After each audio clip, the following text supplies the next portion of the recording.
ನಮಸ್ಕಾರ ವಿದ್ಯಾರ್ಥಿಗಳೇ, ದ್ವಿತೀಯ PUCಯ ಒಂದು ಭಾರತದ ಇತಿಹಾಸದಲ್ಲಿ 4.5 ಅಧ್ಯಾಯವಾದಂತಹ ಗುಪ್ತರು ಅನ್ನುವಂತಹ ಒಂದು ಪಾಠದ ಪ್ರಶ್ನೋತ್ತರಗಳನ್ನು ಈ ಒಂದು ವಿಡಿಯೋದಲ್ಲಿ ನೋಡೋಣ. ಈ ಹಿಂದಿನ ವಿಡಿಯೋಗಳನ್ನು ಅಂದರೆ 1ನೇ ಅಧ್ಯಾಯದಿಂದ 4.4ರವರೆಗಿನ ಒಂದು ಅಧ್ಯಾಯದ ಪ್ರಶ್ನೋತ್ತರಗಳನ್ನು ಹಿಂದಿನ ವಿಡಿಯೋಗಳಲ್ಲಿ ಕೊಟ್ಟಿದ್ದೇನೆ. ಅದರ ಒಂದು ಲಿಂಕನ್ನು ಕೂಡ ಒಂದು ಡಿಸ್ಕ್ರಿಪ್ಷನಲ್ಲಿ ಕೊಟ್ಟಿರ್ತೇನೆ, ಅದನ್ನು ನೀವು ರೆಫರ್ ಮಾಡ್ಬೋದು. ಈ ಕೆಳಗಿನ ಪ್ರತಿಯೊಂದು ಪ್ರಶ್ನೆಗಳಿಗೆ ಒಂದು ಪದ ಅಥವಾ ವಾಕ್ಯದಲ್ಲಿ ಉತ್ತರಿಸಿ ಅಂತ ಇದೆ. ಗುಪ್ತ ಸಂತತಿಯ ಸ್ಥಾಪಕ ಯಾರು ಅಂತ ಇದೆ, ಅದು ಶ್ರೀ ಗುಪ್ತ. ಗುಪ್ತ ಶಕೆ ಯಾವಾಗ ಪ್ರಾರಂಭವಾಯಿತು ಅಂದರೆ ಕ್ರಿಸ್ತಶಕ 320ರಲ್ಲಿ ಪ್ರಾರಂಭವಾಗುತ್ತೆ. ಅಲಹಾಬಾದ್ ಸ್ತಂಭ ಶಾಸನವನ್ನು ರಚಿಸಿದವರು ಯಾರು ಅಂತಂದೆ ಹರಿಸೇನನು ಆ ಒಂದು ಅಲಹಾಬಾದ್ ಸ್ತಂಭ ಶಾಸನವನ್ನು ರಚಿಸ್ತಾನೆ. ಚಂದ್ರಗುಪ್ತನ ದಿಗ್ವಿಜಯಗಳನ್ನು ತಿಳಿಸುವ ಶಾಸನ ಯಾವುದು ಅಂದರೆ ಅಲಹಾಬಾದ್ ಸ್ತಂಭ ಶಾಸನ. ಕಾವ್ಯ ಮೀಮಾಂಸೆ ಕೃತಿಯ ಕರ್ತೃ ಯಾರು ಅಂದರೆ ಅದು ರಾಜಶೇಖರ. ಗುಪ್ತರ ಶ್ರೇಷ್ಠ ದೊರೆ ಯಾರು ಅಂದರೆ ಅದು ಸಮುದ್ರ ಗುಪ್ತ. ಯಾವ ಗುಪ್ತ ಅರಸನು ಅಶ್ವಮೇಧ ಯಾಗವನ್ನು ನೆರವೇರಿಸ್ತಾನೆ ಅಂದರೆ ಅದು ಸಮುದ್ರಗುಪ್ತ. ಕವಿರಾಜ ಎಂಬ ಬಿರುದನ್ನು ಹೊಂದಿದವರು ಯಾರು ಅಂದರೆ ಅದು ಸಮುದ್ರಗುಪ್ತ. ಶಾಕುಂತಲ ಕೃತಿಯನ್ನು ಬರೆದವರು ಯಾರು ಅಂದರೆ ಅದು ಕಾಳಿದಾಸ. ಆರ್ಯ ಭಟೀಯವನ್ನು ಬರೆದವರು ಯಾರು ಅಂದರೆ ಅದು ಆರ್ಯಭಟ್ಟ. ವಿಕ್ರಮಾದಿತ್ಯ ಎಂಬ ಬಿರುದು ಹೊಂದಿದ್ದವರು ಯಾರು ಅಂದರೆ ಅದು 2ನೇ ಚಂದ್ರಗುಪ್ತ. ಅಮರಕೋಶವನ್ನು ಬರೆದವರು ಯಾರು ಅಂದರೆ ಅದು ಅಮರ ಸಿಂಹ. ಇನ್ನು ಬೃಹತ್ ಸಂಹಿತೆಯನ್ನು ಬರೆದವರು ಅಂದರೆ ವರಹ ಮಿಹಿರ.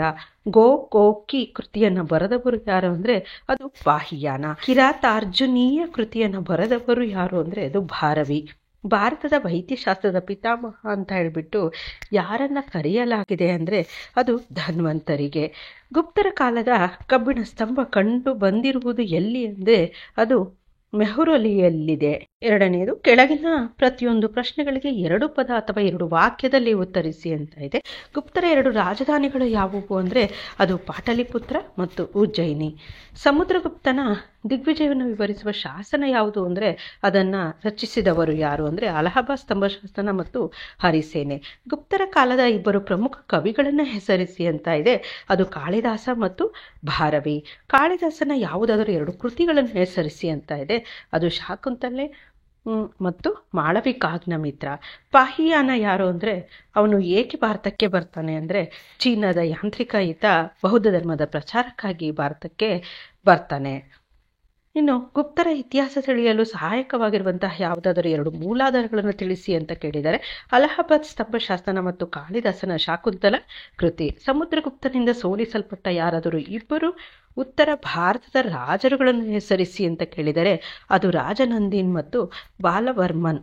ಸಮುದ್ರಗುಪ್ತನಿಂದ ಸೋಲಿಸಲ್ಪಟ್ಟ ಯಾರಾದರೂ 2 ದಕ್ಷಿಣ ಭಾರತದ ರಾಜರುಗಳನ್ನು ಹೆಸರಿಸಿ ಅಂತ ಕೇಳಿದರೆ ಅದು ಕೋಸಲದ ಮಹೇಂದ್ರ ಮತ್ತು ಕಂಚಿಯ ವಿಷ್ಣುಗುಪ್ತ. ಗುಪ್ತರ ಕಾಲದ ಯಾವುದಾದರೂ 2 ಹೆಸರಾಂತ ವಿಶ್ವವಿದ್ಯಾನಿಲಯಗಳನ್ನು ಹೆಸರಿಸಿ ಅಂತ ಕೇಳಿದರೆ ಅದು ನಳಂದ ಮತ್ತು ತಕ್ಷಶಿಲಾ. ಹಾಗೆ ವರಹ ಮಿಹಿರ ಯಾವುದಾದರೂ 2 ಕೃತಿಗಳನ್ನು ಹೆಸರಿಸಿ ಅಂತ ಕೇಳಿದರೆ ಅದು ಬೃಹತ್ ಸಂಹಿತೆ ಮತ್ತು ಪಂಚಸಿದ್ಧಾಂತಿಕೆ. ಗುಪ್ತರ ಕಾಲದ ಯಾವುದಾದರೂ 2 ವಾಸ್ತುಶಿಲ್ಪದ ಕೇಂದ್ರಗಳನ್ನು ಹೆಸರಿಸಿ ಅಂತ ಕೇಳಿದರೆ ಅದು ಮಥುರಾ ಮತ್ತು ದೇವಗರ್. ಮುಂದಿನದು ಕೆಳಗಿನ ಪ್ರತಿಯೊಂದು ಪ್ರಶ್ನೆಗಳಿಗೆ 15-20 ವಾಕ್ಯಗಳಲ್ಲಿ ಉತ್ತರಿಸಿ ಅಂತ ಇದೆ. ಇದು 5 ಅಂಕದ ಪ್ರಶ್ನೋತ್ತರಗಳು. ಸಮುದ್ರಗುಪ್ತನ ದಿಗ್ವಿಜಯವನ್ನು ವಿವರಿಸಿ ಅಂತ ಕೇಳಿದರೆ ಚಂದ್ರಗುಪ್ತನು ಗುಪ್ತ ಸಂತತಿಯ ಶ್ರೇಷ್ಠ ದೊರೆ. ಅವನು ತನ್ನ ಸೈನಿಕ ದಿಗ್ವಿಜಯಗಳಿಂದ ಹೆಸರುವಾಸಿಯಾಗಿರ್ತಾನೆ. ವಿಸ್ತಾರವಾದಂತಹ ಸಾಮ್ರಾಜ್ಯವನ್ನು ಸ್ಥಾಪಿಸಲು ಅವನು ವಿಸ್ತರಣ ಮತ್ತು ಆಕ್ರಮಣಕಾರಿ ನೀತಿಯನ್ನು ಅನುಸರಿಸ್ತಾ. ಅಲಹಾಬಾದ್ ಸ್ತಂಭ ಶಾಸನವು ಸಮುದ್ರಗುಪ್ತನ ದಿಗ್ವಿಜಯಗಳನ್ನು ಮತ್ತು ಗುಣಗಳನ್ನು ಕುರಿತು ಸಂಪೂರ್ಣ ಮಾಹಿತಿಯನ್ನು ನೀಡುತ್ತದೆ. ಸಮುದ್ರಗುಪ್ತನ ದಂಡನಾಯಕ ಮತ್ತು ಆಸ್ಥಾನದ ಕವಿ ಹರಿಸೇನನು ಈ ಶಾಸನದ ರಚನಾಕಾರ. ಹಾಗೆ ಸಮುದ್ರಗುಪ್ತನ ದಿಗ್ವಿಜಯಗಳನ್ನು 4 ಭಾಗಗಳಾಗಿ ವಿಂಗಡಿಸಲಾಗಿದೆ. ಮೊದಲನೇದಾಗಿ ಉತ್ತರ ಭಾರತದ ದಂಡಯಾತ್ರೆ. ಅಲಹಾಬಾದ್ ಸ್ತಂಭ ಶಾಸನದ ಪ್ರಕಾರ ಸಮುದ್ರಗುಪ್ತನು ತನ್ನ ಉತ್ತರ ಭಾರತದ ದಿಗ್ವಿಜಯಗಳಲ್ಲಿ 9 ಜನ ಅರಸರನ್ನ ಸೋಲಿಸ್ತಾನೆ ಮತ್ತು ಅವುಗಳನ್ನು ತನ್ನ ಸಾಮ್ರಾಜ್ಯದಲ್ಲಿ ವಿಲೀನಗೊಳಿಸ್ಕೊಳ್ತಾನೆ. ಇನ್ನು ಸಮುದ್ರಗುಪ್ತನಿಂದ ಸೋಲಿಸಲ್ಪಟ್ಟಂತಹ ಉತ್ತರ ಭಾರತದ 9 ಅರಸರು ಅಂತ ಅಂದರೆ ಅದು ನಂದಿನ್, ಬಾಲವರ್ಮನ್, ಚಂದ್ರವರ್ಮನ್, ನಾಗದತ್ತ, ನಾಗಸೇನ, ಗಣಪತಿ ನಾಗ, ಅಚ್ಯುತ, ಮಾತಿಲ ಮತ್ತು ರುದ್ರಸೇನ. ಹಾಗೆ 2ನೇದಾಗಿ ಅರಣ್ಯ ರಾಜ್ಯಗಳ ಆಕ್ರಮಣ ಅಂತ ಇದೆ. ಸಮುದ್ರಗುಪ್ತನು ವಿಂಧ್ಯ ಪರ್ವತದ ಅರಣ್ಯ ರಾಜ್ಯಗಳಾದಂತಹ ಜಬುಲ್ಪುರ, ರೇವಾ, ನಾಗ್ಪುರ, ಬಾಗೇಲ್ ಖಂಡಗಳನ್ನು ಆಕ್ರಮಿಸ್ಕೊಳ್ತಾನೆ. ದಕ್ಷಿಣ ಭಾರತದ ದಂಡಯಾತ್ರೆಯನ್ನು ನೋಡೋದಾದರೆ ಸಮುದ್ರಗುಪ್ತನು ದಕ್ಷಿಣ ಭಾರತದ ಮೇಲೆ ದಾಳಿ ಮಾಡಿ ಸುಮಾರು 12 ಅರಸರುಗಳನ್ನು ಆತ ಸೋಲಿಸ್ತಾ, ಆದರೆ ಆ ರಾಜರುಗಳನ್ನು ಅವರ ಸ್ಥಾನದಲ್ಲಿಯೇ ಪುನರ್ ನಿರ್ಮಿಸ್ತಾನೆ. ಆ ಅರಸರು ಸಮುದ್ರಗುಪ್ತನ ಸಾಮಂತರಾಗ್ತಾರೆ ಮತ್ತು ಕಪ್ಪ ಕಾಣಿಕೆಗಳನ್ನು ಕೊಡಲು ಒಪ್ತಾರೆ. ಇದನ್ನು ಅವನು ಧರ್ಮ ವಿಜಯ ಅಂತ ಹೇಳ್ಬಿಟ್ಟು ಕರ್ಕೊಳ್ತಾನೆ. ಹಾಗೆ 12 ಅರಸರು ಅಂತಂದರೆ ಕೋಸಲದ ಮಹೇಂದ್ರ, ಮಹಾಕಾಂತರದ ವ್ಯಾಘ್ರರಾಜ, ಕೌರಾಲದ ಮಂಟರಾಜ, ಪಿಸ್ತಪುರದ ಮಹೇಂದ್ರ, ಕೊಟ್ಟೂರದ ಸ್ವಾಮಿದತ್ತ, ಕಂಚಿಯ ವಿಷ್ಣುಗೋಪ, ವೆಂಗಿಯ ಹಾಸ್ತಿ ವರ್ಮನ್ ಮೊದಲಾದವರು.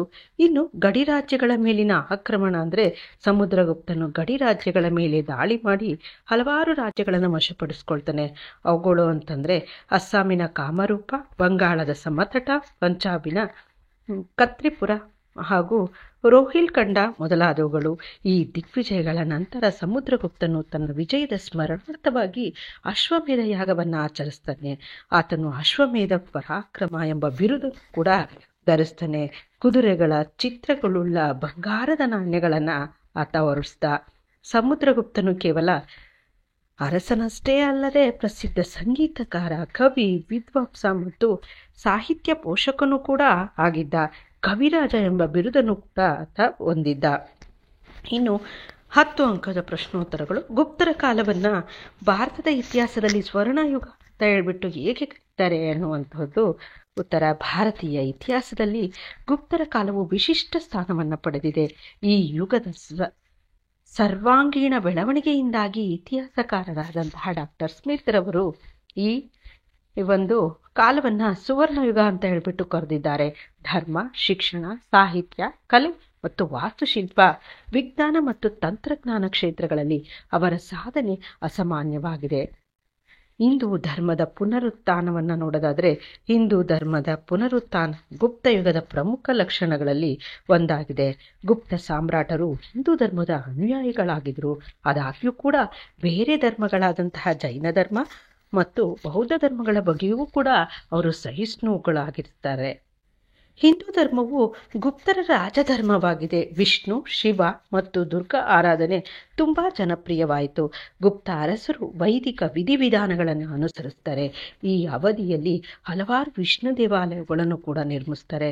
ಶೈವ ಮತ್ತು ಶಾಕ್ತ ಪಂಥಗಳು ಸಹ ಜನಪ್ರಿಯವಾಗಿದ್ವು. ಗುಪ್ತ ಅರಸರು ಪರಮ ಭಾಗವತ ಎಂಬ ಬಿರುದುಗಳನ್ನು ಹೊಂದಿರ್ತಾರೆ.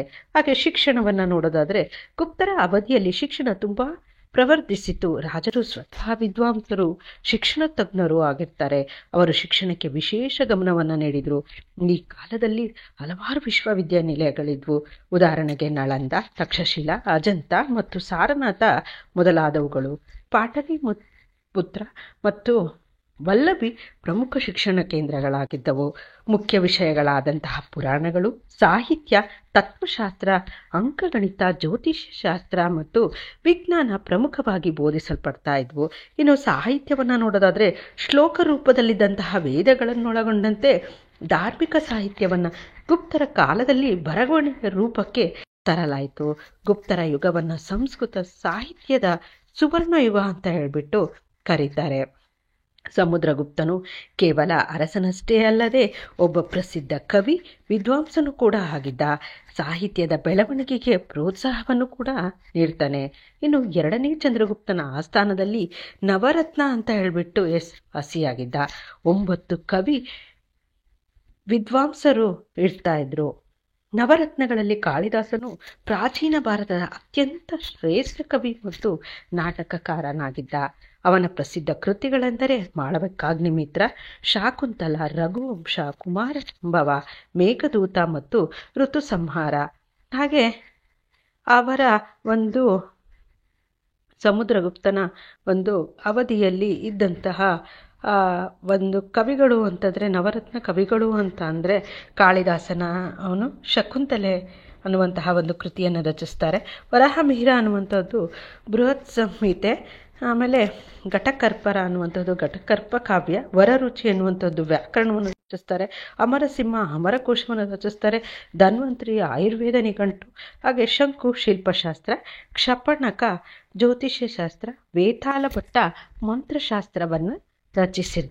ಹಾಗೆ ಇವರ ಕಾಲದಲ್ಲಿದ್ದಂತಹ ನವರತ್ನಗಳಲ್ಲಿ ಇತರ ಕವಿಗಳು ಅಂತಂದರೆ ಶೂದ್ರಕ, ಮೃಚ್ಛಕಟಿಕ, ಭಾರವಿ ಕಿರಾತರ್ಜನೇಯಂ, ದಂಡಿ ದಶಕುಮಾರ ಚರಿತೆ, ವಿಶಾಖದತ್ತಂದು ಮುದ್ರಾ ರಾಕ್ಷಸ, ವಿಷ್ಣು ಶರ್ಮ ಪಂಚತಂತ್ರ, ಚರಕ ಸಂಹಿತೆ, ಸುಶ್ರೂತ ಸಂಹಿತೆ, ಅಮರಸಿಂಹ ಅಮರ ಕೋಶ ಅನ್ನುವಂಥದ್ದನ್ನು ರಚಿಸ್ತಾನೆ. ಇನ್ನು ವಿಜ್ಞಾನ ಮತ್ತು ತಂತ್ರಜ್ಞಾನವನ್ನು ನೋಡೋದಾದರೆ ಗುಪ್ತರ ಕಾಲದಲ್ಲಿ ವಿಜ್ಞಾನ, ಗಣಿತ, ಖಗೋಳಶಾಸ್ತ್ರ, ವೈದ್ಯಶಾಸ್ತ್ರ ಮತ್ತು ಲೋಹಶಾಸ್ತ್ರಗಳಲ್ಲಿ ಅದ್ಭುತ ಪ್ರಗತಿಯನ್ನು ಸಾಧಿಸಲಾಗಿತ್ತು.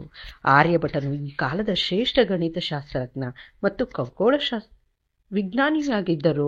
ಸೂರ್ಯ ಸಿದ್ಧಾಂತ ಮತ್ತು ಆರ್ಯಭಟೀಯ ಅವನ ಪ್ರಸಿದ್ಧ ಕೃತಿಗಳಾಗಿವೆ. ಆರ್ಯಭಟನು ದಶಮಾಂಶ ಪದ್ಧತಿಯ ಬಗ್ಗೆ ವಿವರಿಸಿದ್ದಾನೆ. ಇನ್ನು ಬ್ರಹ್ಮಗುಪ್ತನು ಶೂನ್ಯದ ಪ್ರಾಮುಖ್ಯತೆ ಬಗ್ಗೆ ತಿಳಿಸ್ತಾನೆ. ವರಾಹಮಿಹಿರನು ಪಂಚಸಿದ್ಧಾಂತಿಕ ಮತ್ತು ಬೃಹತ್ ಜಾತಕ ಹಾಗೂ ಲಘು ಜಾತಕಗಳನ್ನು ಕೂಡ ಬರೆದಿದ್ದಾನೆ. ಇನ್ನು ವೈದ್ಯಕೀಯ ಶಾಸ್ತ್ರದಲ್ಲಿ ಚರಕ ಮತ್ತು ಸುಶ್ರುತರ ಸಂಹಿತೆಗಳನ್ನು ಕೂಡ ರಚಿಸ್ತಾರೆ. ಇನ್ನು ಧನ್ವಂತರಿಯನ್ನು ವೈದ್ಯಶಾಸ್ತ್ರದ ಪಿತಾಮಹ ಅಂತ ಬಿಟ್ಟು ಕರೆಯಲಾಗಿದೆ.